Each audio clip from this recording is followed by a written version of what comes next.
We gotta have a conversation about Conqueror's Haki because there has been a huge debate going on within the community who should or who shouldn't be a Conqueror's user. And not only that, but what are the prerequisites to be a Conqueror, and has the goalpost moved? Now, this isn't necessarily a Sanji centric video, but technically he's the reason why I'm making the video, but it's just more so of a general issue that I personally have with Conqueror's Haki. A quick little refresher of what Conqueror's Haki is. It is one of the 3 types of Haki, and Conquerors, it is the rarest of the 3. It allows one to assert their will over others, to dominate them, causing those of inferior spirit to be intimidated or at some points just lose consciousness. Conquerors isn't available to everyone since it's impossible to awaken through training,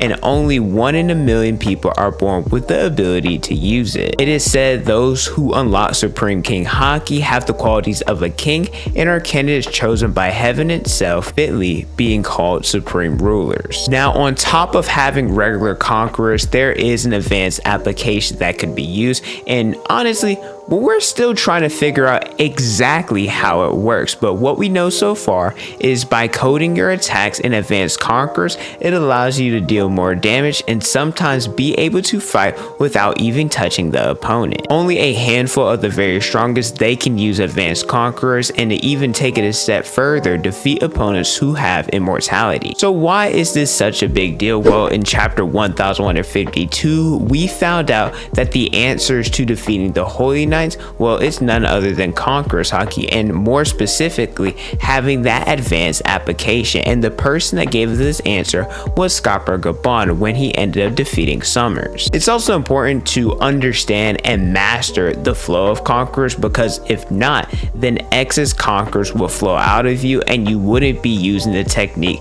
to the fullest potential. Regarding the Holy Knights and the Gorosei, no matter what the Straw Hats did, it looked like they're immortal and it looked like they couldn't be beaten. Now, all of that has changed, and personally, I'm not the biggest fan of this. I always knew deep down that Conqueror's Haki, specifically that advanced application, that it was going to be the answer, but deep down, I didn't want that to be the case. Like I mentioned earlier, Conqueror's Haki, it is very rare, and that 1 in every million person that they're a Conqueror's user. And as of right now, I'm recording this chapter 1153. That is the most recent chapter that is out. There is 18 confirmed Conqueror's Haki users in the series. If you include the entire One Piece world, right? And we're under the assumption that there's 8 billion people in the world. Could be more, could be less, but we're going to use that based off of what Earth has right now.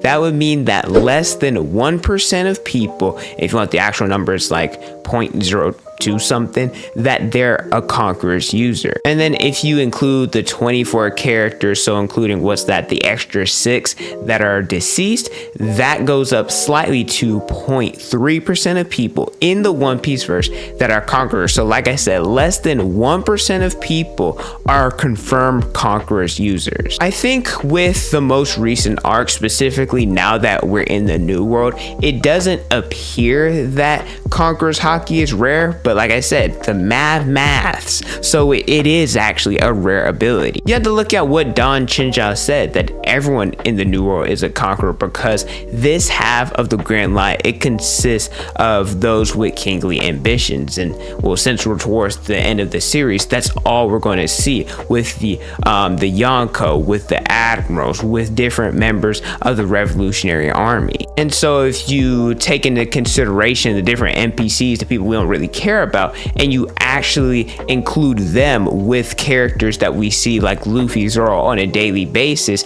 it's really going to look like Conqueror's Haki, like I said, isn't rare, but it actually is, because like I said, only 0.2% of the entire population are confirmed Conqueror's Haki users. Now, obviously, there's going to be more characters that are added in the future, people probably like Mihawk, like Dragon, and other characters as well that haven't been confirmed yet. But like I said, right now, the current story, there are only 18 users that are alive that are Conqueror's users. But if you guys enjoy regular One Piece content, make sure you guys like the video, subscribe to the channel, and hit the notification bell so you guys never miss out on a new video. I put out different One Piece content almost each and every day. We all thought that the Holy Knights, that they were going to fight the revolutionaries, and that very well could happen, but it also changed a little bit now that we know that it requires advanced conquerors to defeat them. So as of right now, the people that will likely be confirmed to be Conqueror's user amongst the revolutionary army is probably Dragon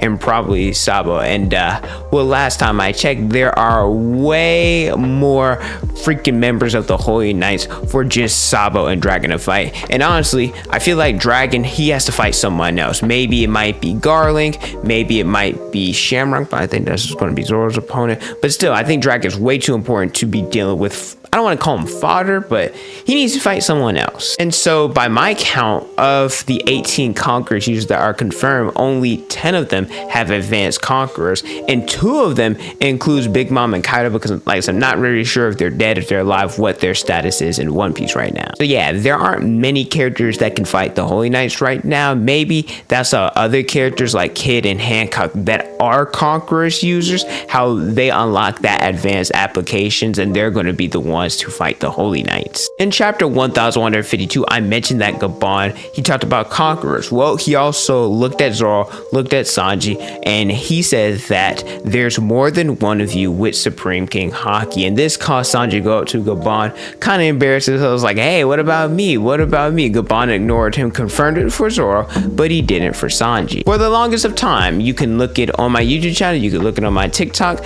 I did not believe that Sanji was going to be a Conqueror. I really didn't. Compared to the others, he didn't have kingly ambitions. Now, as I've made this video, as different things have come to light, I've realized that having kingly ambitions or wanting to rule others, that's not necessarily the end-all be-all in terms of the prerequisites needed for Conqueror's Haki, and I'll explain a little bit later. But that is a way for someone to have it, and I'm gonna be honest with you, I probably would pick, and this embarrasses me to say, right? I honestly want to throw up that I'm actually saying this, but I actually believe that anyone deserves to be a conqueror. Crazy thing is, it should probably be Usopp. It really should, because he's always constantly talked about wanting to be the captain, wanting to be the leader of his own crew, as well as, well, he's called the Soga King, and that literally translates to King of Snipers. So yeah, I Team Usopp probably should get it over Sanji. That was before we learned about Scopper Gaban and that he's someone that has advanced conquerors, and he's supposed to be Sanji's parallel. Now, I do think some people look at parallels a little bit too much, and it's like, just because this person has it, that means the other person should have it.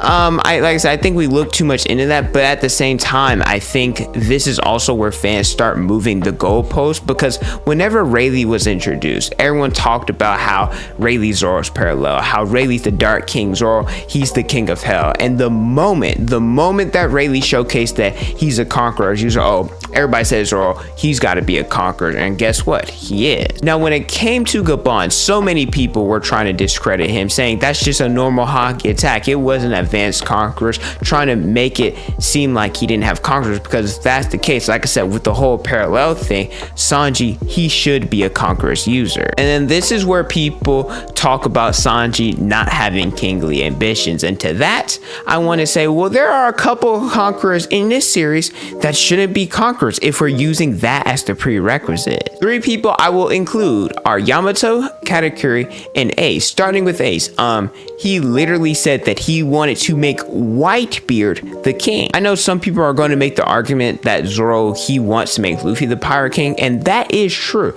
but it also ties into his own personal goal of becoming the world's strongest swordsman, because Zoro believes by becoming the world's strongest swordsman, it'll also allow Luffy to become king of the pirate. Ace was different. He wants to be strong so that he can assist his captain and make him the pirate pirate king. He doesn't want to rule anything. Katakuri, he wants to protect his family and just be this overwhelming force that no one would mess with them. And that doesn't necessarily mean that he wants to rule or that he has kingly ambitions. And lastly, Yamato, what does she want to rule? The answer, it's nothing. The only reason why these characters have conquerors, at least in my opinion, I think it has to do with lineage. It has to do with their parents, because let's be honest, their parents are some of the most dominant and overwhelming forces in the entirety of the series, with Roger, Big Mom, and Kaido. This is where we get into the whole lineage thing, that if a person's parents have conquerors, probably more likely than not, their child has it as well. But I do think some people get a little bit too focused on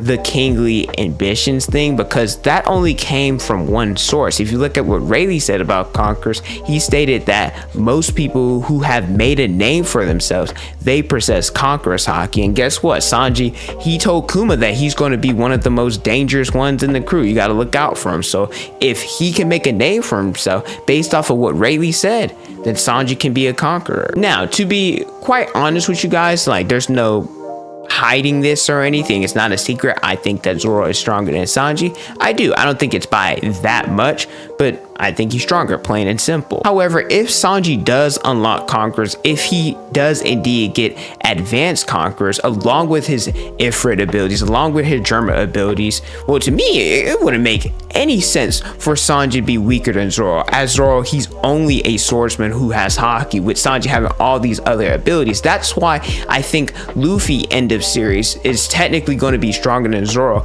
but I think Zoro will have the better Haki, because Luffy, his Haki is going to be really good, but he also has Gear 5th to counteract that. And the same thing with Sanji, like I said, having those Germa abilities plus having that Haki, he really should be stronger. That's going to be a lot of ammo for Sanji fans, Zoro fans. We all had to take cover. But let me know how you guys feel about Conqueror's Haki and just how important and impactful it is for the rest of the series. Thank you guys so much for watching. Don't forget to like, comment, and subscribe. Hit the notification bell so you guys never saw a new video. From my Instagram, Twitter, and TikTok is on the screen and the description below. Don't forget to unleash your potential.